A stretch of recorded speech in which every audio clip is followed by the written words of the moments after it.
El entrevistado. Juan Pablo, buen día. Qué gusto saludarte. Bienvenido al entrevistado de Hola Ciudad.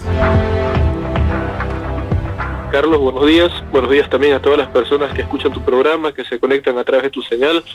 Un gusto poder compartir contigo criterios sobre el tema que tienes preparado el día de hoy y poder también contribuir aclarando temas o aclarando ideas que de repente son bastante complejas de entender. Claro que sí.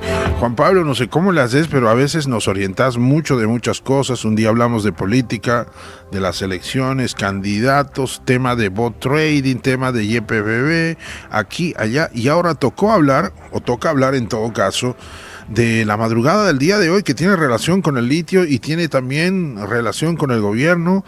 ¿Qué pasó hoy a las 5 de la mañana en la ciudad de La Paz, en la sede de gobierno? Comentanos, por favor, contextualizanos, Bueno, ya hace algún tiempo habíamos hablado a inicio de año, sobre la urgencia que tiene el gobierno de aprobar los contratos de litio que se estaban tratando en la Asamblea Legislativa, más específicamente en la Cámara de Diputados. Ya en su momento hablamos sobre los perniciosos términos y condiciones de este contrato que, según el gobierno, son beneficiosos, que Bolivia va a tener el control total de la operación. Y ahora que estamos a escasas 4 o 5 semanas de las elecciones nacionales, parece haber mayor urgencia por aprobar los contratos de litio con la empresa china y el grupo ruso, el consorcio ruso encargados de la explotación. Por supuesto, la oposición y el levismo se opusieron rotundamente, le hicieron inviable la sesión, hubo demasiado bochorno incluso en la misma sesión, diputados callándose, amordazándose, golpeándose, lanzándole agua al ministro, bolas de papel, abucheos. Un desastre. Algo, bueno, que lamentablemente nos tiene más o menos habituado nuestro parlamento, pero que esta vez sí fue hasta lamentable, porque hasta les prohibieron la entrada al hemiciclo de la Asamblea Legislativa a los cívicos potosinos. No puede ser, pero ¿cómo es eso, Qué complicado, ¿no? Bueno, si ellos está en el territorio de Potosí, está el Salar de Uyuni y van a tratar del Salar de Uyuni y no les van a dejar ingresar a sus autoridades, pero qué incoherencia, ¿no? Es realmente preocupante y muestra hasta qué punto no solamente la urgencia que tiene el gobierno de hacer aprobar, sino también lo antidemocrático que es hacer esto. Porque si realmente es un contrato beneficioso, si es tan bueno como el gobierno lo pinta, ¿por qué no dejar entrar entonces a los actores involucrados? Claro. ¿Por qué no dejar participar a aquellos que en teoría se van a beneficiar de este mencionado contrato? ¿Y por qué mantenerlos entonces con resguardo policial afuera, dejándolos aislados? Si incluso el Parlamento se supone que es de acceso público, ya que todos los bolivianos, de alguna u otra forma, somos parte de esas decisiones a través de nuestros representantes. Ahora, las autoridades a las autoridades que no les permitieron ingresar allá al hemiciclo parlamentario son de Potosí, pero ¿son elegidos por el pueblo o son autonombrados? También hay que ver eso. ¿O son los revoltosos? Y dentro del hemiciclo parlamentario están las autoridades de Potosí, algunas no. ¿Cómo es la cosa, Los que se quedaron afuera y que estaban esperando entrar para poder tomar la palabra eran los dirigentes del Comité Cívico Potosino, el CONCIPO. Específicamente a ellos los dejaron afuera. Perfecto. Y son los que desde un inicio denunciaron que realmente era un perjuicio, que no habían considerado el territorio indígena, ni cuestiones ambientales, tampoco regalías. Entonces son los que de alguna forma, como abanderados de la lucha contra estos contratos, lo dejaron afuera.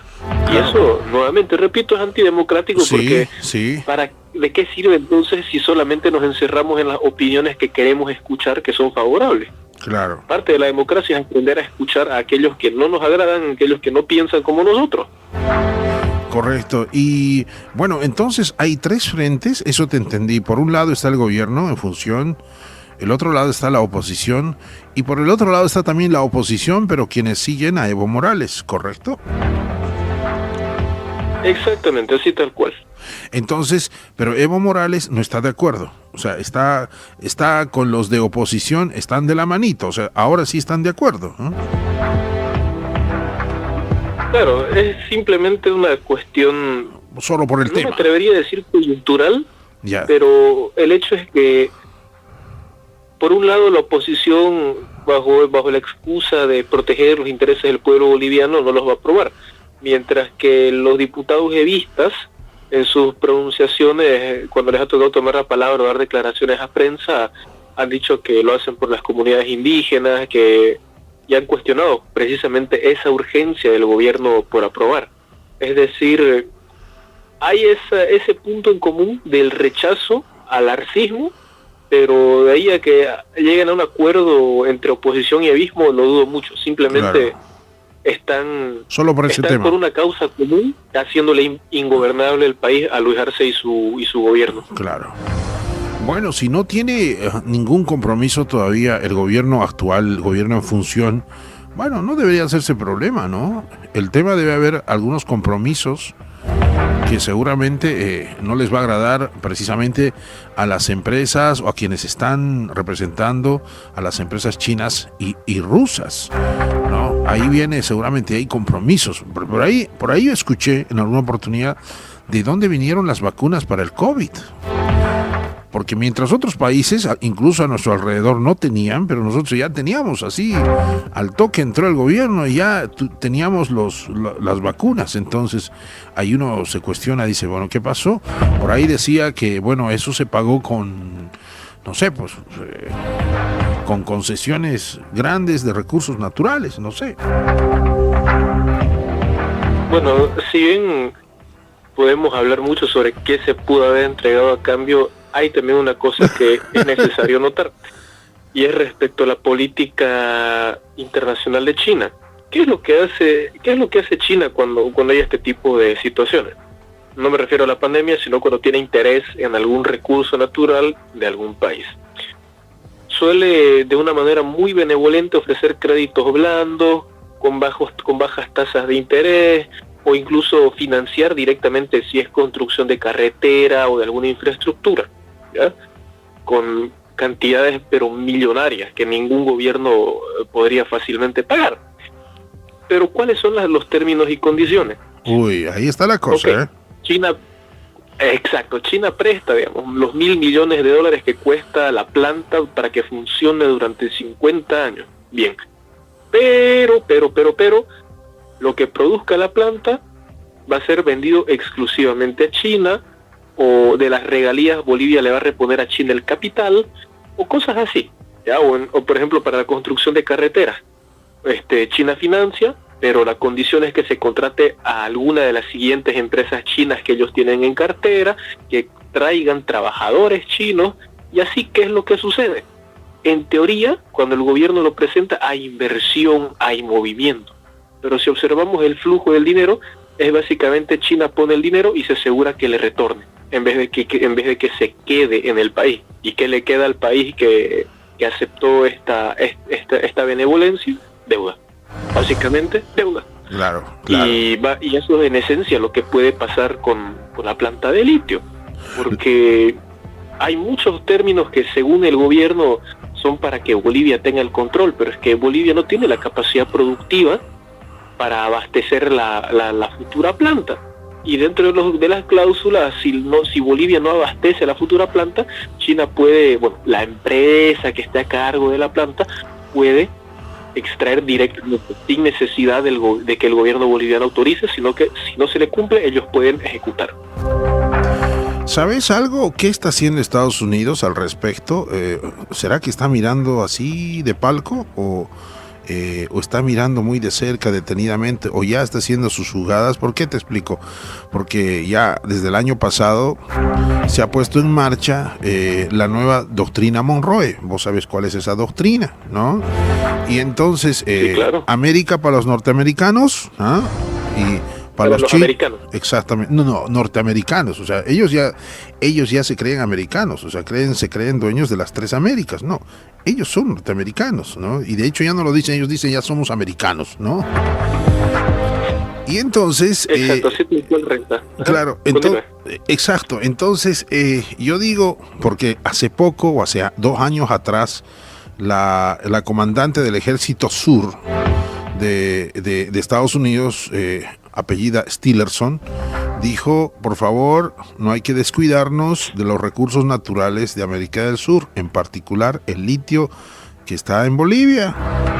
Al parecer China o Rusia se lo quieren llevar, no, de ninguna manera. Hay que, diciendo, eso es de nosotros, así, o sea, así, literal, o sea, no dijo siquiera, no, hay que negociar con el gobierno boliviano, no, eso, por favor, ¿no? Nos toca a nosotros. Entonces, yo me pregunto, ¿no será que por ahí está Estados Unidos ya usando, no sé, pues sus influencias? Anoche decían algunas diputadas, no sé si será verdad o no, que ya estaban corriendo maletines negros, digamos, ¿no? Bueno, para que una de las diputadas incluso hubiera pedido o exhortado al Pleno de la Asamblea a no ponerle precio al voto y que de inmediato otra opositora le hubiera tapado la boca por detrás, creo que ya es una muestra muy, muy clara realmente de hasta qué punto pueden llegar. ¿En serio? Wow. Y con relación a lo que usted me menciona del asunto de Estados Unidos, pues Bolivia fue parte de ese foco de atención del litio por el llamado triángulo de litio existente entre Perú, Chile y Bolivia, donde se creía que existían las mayores reservas de este mineral a nivel mundial. Argentina, Sin ¿no? embargo, Argentina, Chile y Bolivia. Eso ¿no? es, Argentina, Chile, Bolivia, eso. Perdón, gracias por la corrección. Entonces, ¿qué sucede? Estados Unidos también estaba interesado, tiene mejores relaciones con Chile y con Argentina, pero también durante todos estos años han descubierto que ellos tienen reservas muy abundantes, entonces simplemente han perdido ese foco prioritario, ya que el triángulo de litio no resultó ser el sitio con mayores reservas, sino que ellos también tienen reservas, y China por su parte también necesita este gran mineral, por la importancia que tiene actualmente y que va a tener en el futuro. Claro está, las políticas expansionistas de uno y otro son muy diferentes, tienen sus matices parecidos, pero también tienen esas diferencias sustanciales en cuanto al retorno de la inversión o al trato que se le da. Y además de eso, Estados Unidos actualmente dudo mucho que intervenga con este gobierno. Yo creo que dependiendo de quién sea el futuro presidente puede tener mejor relación, aunque por otro lado dudo mucho que el siguiente presidente cambie mucho nuestra balanza comercial. Es decir, considero que China va a seguir siendo nuestro principal socio comercial, Estados Unidos va a continuar desplazado a un tercer lugar, pero la dependencia de los créditos o los financiamientos de China quedarán en expectativa. Claro. Quizás este gobierno asiático ponga presión para que se apruebe aquello a lo que no se le esté dando continuidad ahora, o quizás Estados Unidos decida también jugarse alguna carta sobre la mesa. Claro, claro. Yo no sé cómo le está haciendo, por ejemplo, Argentina. Argentina creo que con China tiene deudas considerables porque China ha hecho inversiones importantes y aparte de eso le ha prestado plata, pero el presidente Milei parece que tiene más tratos con Estados Unidos, ¿no? Y no sé si a eso responde lo que pasó con YPF, ¿no? Creo lo van a embargar y todo aquello. Es complicado este tema, ¿no? Cuando se tiene una dependencia muy marcada de un solo socio comercial y entra un nuevo gobierno con nuevas ideas o con la intención de cambiar ese equilibrio unipolar, es muy complicado. Muy complicado porque cuando estas relaciones tienen muchos años, en el caso, por ejemplo, de Argentina, bien lo menciona, durante la época de Cristina y Néstor Kirchner, el principal socio se convirtió China. Caso de Bolivia, durante estos 20 años del masismo, China también fue nuestro principal socio y lo sigue siendo. Entonces, romper repentinamente es muy complicado. Y precisamente es ahí también la otra cara de la moneda. China tampoco va a aceptar, bueno, ni modo, nos rompieron los contratos. No, China va a ejecutar todo lo que tenga, o sea, va a meter presión diplomática, claro, para que si es que Bolivia intenta romper sus relaciones comerciales o intenta abrirse a Estados Unidos o cualquier otro país que no sea afín, simplemente ejecutar deudas, intereses y de alguna forma presionar. No, yo creo, Yo creo Bolivia desista, cualquier otro país que intente hacerlo desista de deshacerse de ello. Yo creo que en relaciones internacionales y entre países no hay actos de buena voluntad, de amistad, de amiguito, que yo te ayudo, no. Son intereses. Y si China nos dio un boliviano, seguro que de ese un boliviano está ganando. O sea, no va a perder. Y seguramente tiene los mecanismos para cobrarnos. Entonces, a ver qué pasa. A ver, ojalá, hay que llamar a la sabiduría de nuestros gobernantes, ¿no? Aunque eso es mucho pedir, ¿no? Mucho pedir. Juan Pablo, ¿para qué hora van a volver a sesión? Sí, me imagino que hoy día van a volver por la tarde, porque claro, por lo menos por la mañana descansaron, porque estuvieron hasta las 5 de la mañana. Y ojalá haya acuerdos, ¿no? Según lo que titulaba el medio Correo del Sur de Chuquisaca, hace un par de horas, el presidente de la Cámara de Diputados, Omar Yujra, dijo que el cuarto intermedio sería sin fecha ni hora. Es decir que, bueno, por lo menos esta información de hace 2 horas era indefinido este cuarto intermedio, pero quizás analizando esta premura del gobierno por hacer aprobar, busquen hacerlo lo más pronto posible, porque ya mucho tiempo no les está quedando. Claro. Ellos saben que no les queda tiempo, y si consideramos que el contrato fue firmado en noviembre del año pasado, ya estamos a julio, también debe haber presión desde afuera para que se haga la aprobación de una vez, porque el próximo gobierno, según lo que dicen los candidatos opositores, van a romper ese contrato porque lo consideran perjudicial. Entonces, el gobierno de Luis Arce debe estar presionado por sus intereses extranjeros para hacerlo aprobar de una vez. Claro, y creo que, si no me equivoco, hay un sector, creo que es de Potosí, que dicen que todavía se ha presentado una especie de un recurso a la justicia presentado por más de 50 poblaciones indígenas, y sin encontrar el fallo, si no se tiene ese fallo de en qué va a concluir precisamente ese recurso, entonces no se daría vía libre a ningún tipo de aprobación. Entonces esto complica las cosas, ¿no? Exactamente, es una batalla ya que se hacen más frentes todavía y que muestran la debilidad del gobierno actual, del gobierno saliente, porque está claro que no van a continuar, y muestra también que sobre este último tramo son un gobierno ya ilegítimo, son quizás una reproducción a escala de lo que fue el gobierno de Hernán Siles en el 82, que prácticamente no podía aprobar nada al no tener la mayoría, y por más presión que tuviera, el no tener mayoría pesó, y eso es lo que estamos observando actualmente. No diré viviendo, pero sí observando, porque mal que mal algunas cosas sí han logrado aprobar, como algunos créditos. Entonces, solamente es la cuestión de litio lo que ahora mantiene la división en el Parlamento. La diputada de Comunidad Ciudadana, Lisa Claros, denunció que hubo circulación de maletines negros para buscar la aprobación de la norma, que es cuestionada por diversos sectores y parlamentarios de oposición. En medio de un cuarto intermedio sin hora ni fecha en la sesión para tratar el contrato de litio con la China CBC, la diputada de la opositora Comunidad Ciudadana, Lisa Claros, recordó que el legislativo se había comprometido a paralizar el debate de esta norma mientras se socialice hasta lograr su aceptación, algo que no ocurrió. En ese sentido, advirtió que lo más grave es que este proyecto de ley se encuentra en consulta en el Tribunal Constitucional Plurinacional por efecto de una acción popular presentada por unas 50 comunidades. Esto está difícil, ¿eh? No creo que se apruebe esto, ¿eh? Difícil. Muy complicado, por lo menos no solamente es la oposición, sino también actores de la sociedad civil, como las comunidades o sus representantes cívicos, los que están batallando. Y esa es la prueba más clara de que no es un buen contrato, porque los únicos que están hablando bien de esta firma son los del gobierno. No hay ningún otro actor de la sociedad civil que haya dicho públicamente que respalda el contrato, que está de acuerdo. Todos, absolutamente todos, oposición, habitantes potosinos, comunidades, representantes, todos están en contra, y eso de alguna forma nos da la idea de hasta qué punto está atentando contra los intereses de ellos y por consiguiente los intereses nacionales. Y Claro. creo yo que esta lucha es una muestra de hasta qué punto el pueblo puede rebelarse al gobierno para impedir que se hagan estas aprobaciones perniciosas.